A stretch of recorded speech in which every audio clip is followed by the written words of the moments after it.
Aujourd'hui, je vais vous parler de quelque chose qui peut peut-être vous choquer.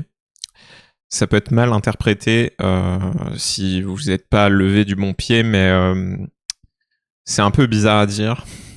Mais en gros, le RN, le RN, l'extrême droite, est peut-être bien plus altruiste, en quelque sorte, ou bien plus empathique, en fait, que les féministes.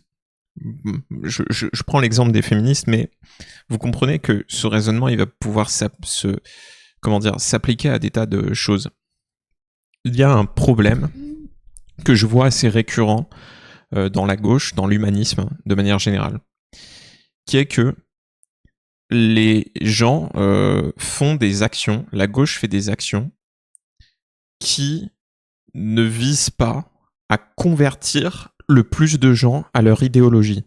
C'est-à-dire qu'ils n'ont pas de stratégie de conversion idéologique massive.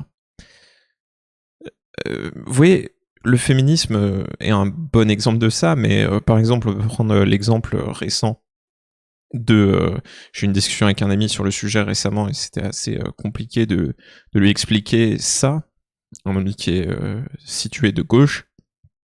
Et en fait, lui, il ne comprenait pas pourquoi est-ce que la flottille en Palestine, donc la flottille, pour ceux qui ne savent pas, c'est en gros 49 bateaux, des petits bateaux de gauche, hein, pas des paquebots avec plein de containers, hein, des petits bateaux de gens de gauche qui ont traversé toute la moitié de l'océan Atlantique et de l'Europe et de la Méditerranée pour arriver jusque Gaza pour casser le blocus et donner quelques vivres, un nombre de vivres complètement ridicule d'ailleurs, puisqu'en réalité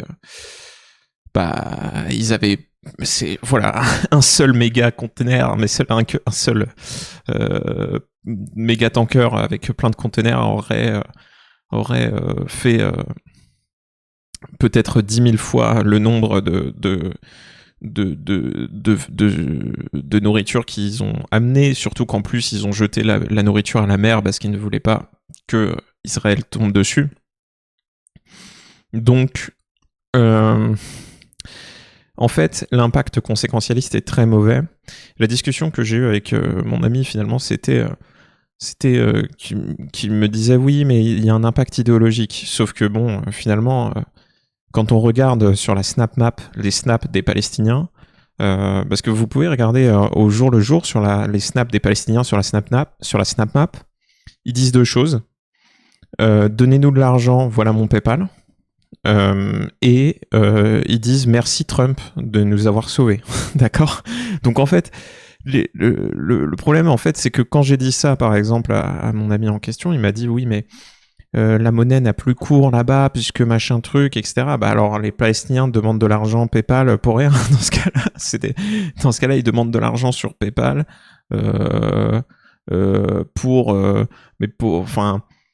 voilà, ça ne sert à rien, visiblement. Ils le demandent, mais en fait, ils ne peuvent pas l'utiliser. C'est peut-être qu'en fait, ils sont juste bêtes. Hein. Je ne sais pas ce que voulait dire mon ami là-dessus. Donc en fait, ce qu'on voit, c'est que, vous voyez, tout le prix pour financer cette expédition de gauche, qui est une sorte d'aventure comme ça, aurait pu être investi et donné directement aux Palestiniens ou à des organisations qui agissent sur place, puisqu'il y en a, malgré tout ce que tout le monde dit. Et en fait, ça ne convainc personne. Ça ne convainc personne. C'est de la nourriture que tu donnes à tes propres cochons, en fait. C'est ça le problème. C'est qu'en fait, ça ne convainc personne, ça n'a aucun impact diplomatique. Trump, je peux vous assurer qu'il n'en a rien à foutre de la flottille. Et tout ce que ça fait, c'est juste que les gens se disent mais ces mecs-là sont complètement déconnectés de la réalité. C'est-à-dire que non seulement ça ne convainc personne, mais les gens qui doutent ou les gens qui sont dans le camp d'en face, ils se disent mais putain on a raison. En fait, les gens qui doutent vont dans le camp d'en face et les gens qui sont dans le camp d'en face se disent ils ont raison d'être là. Parce qu'en fait, ils voient des mecs complètement déconnectés de la réalité qui font les micro-influenceurs dans un truc croisière complètement ridicule où ils ont l'air complètement débiles vidéo après vidéo. Ils disent, font et propose des choses complètement débiles, abandonne pour des raisons complètement débiles.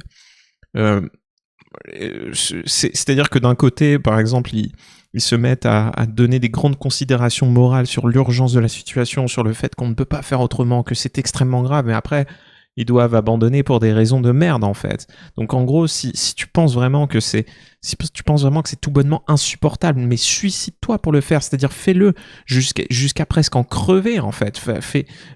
On s'en fout, en fait, qu'il y ait un petit problème sur le bateau, ou que tu aies des raisons familiales, ou des trucs comme ça, ou voilà. Les gens meurent. Va empêcher le génocide, en fait. Vas-y, va empêcher le génocide. Et d'ailleurs, prends une AK-47, parce que ça va t'être utile là-bas, je pense. Hein. Donc, voilà, évidemment, ces gens-là ne sont pas comme ça. Ils font des actions qui visent à simplement donner du grain à leur propre bétail, en fait. Où ils ne sont pas du tout dans une démarche de tiens, il y a des gens qui ne sont pas alliés à notre cause, comment est-ce qu'on peut faire pour leur faire comprendre? Parce que ça ne sert à rien, les gars. Il n'y a aucun impact pédagogique positif.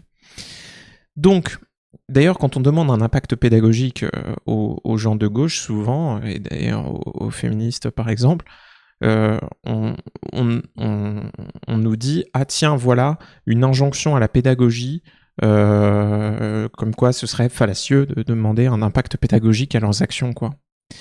Bah tiens, voilà, on l'attendait celle-là, l'injonction à la pédagogie.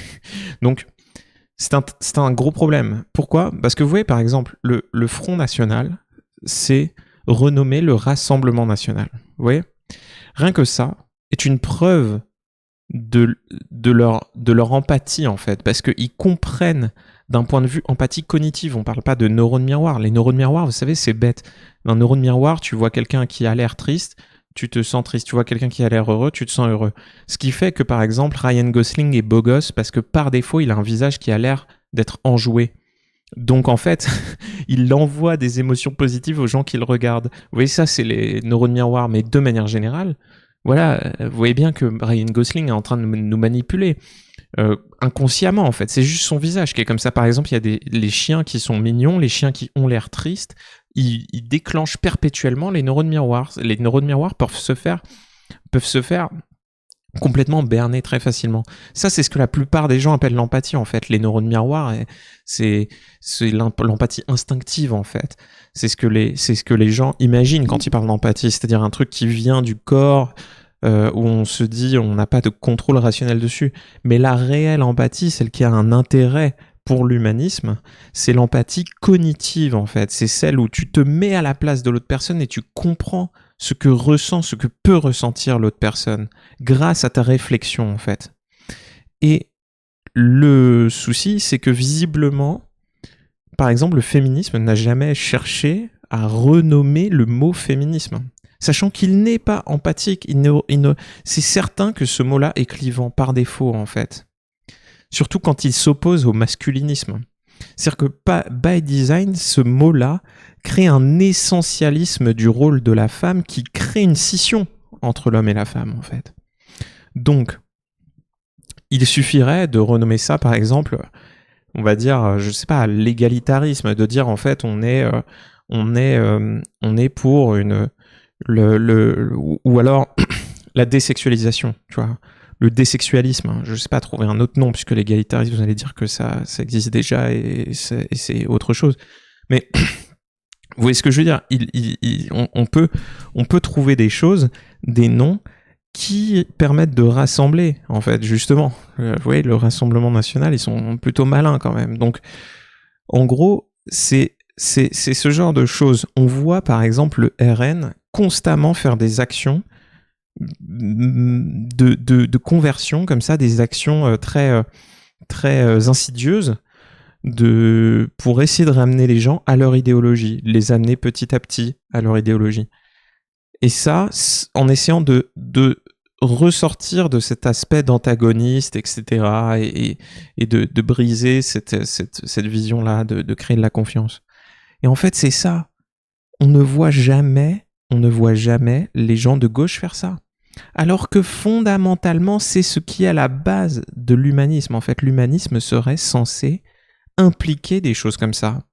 L'humanisme, by design, de par son idée de compréhension de l'individu et de l'humain et de ses besoins et de compréhension empathique de ce que les humains peuvent vivre, devrait être comme ça. Il ne devrait jamais se dire, parce qu'en fait c'est des discours qu'on entend quand on dit oui, il faut faire des actions pour convertir les gens à nos idées. C'est des discours qu'on entend. On entend comme réponse souvent la réponse incompréhensible de oui, mais en fait, ces gens-là ne changeront jamais d'avis. Donc en fait, ces gens-là ne changent jamais d'avis. Donc ce que tu fais, c'est que tu dépenses ton énergie à amuser les gens qui sont déjà de ton avis. Ça ne sert à rien. Tu dissipes de l'énergie pour rien, en gros. Ce que tu es en train de dire, c'est que tu perds ton temps. Ce que tu es en train de dire, c'est en fait, tout est vain. Ces gens-là ne changeront jamais d'avis.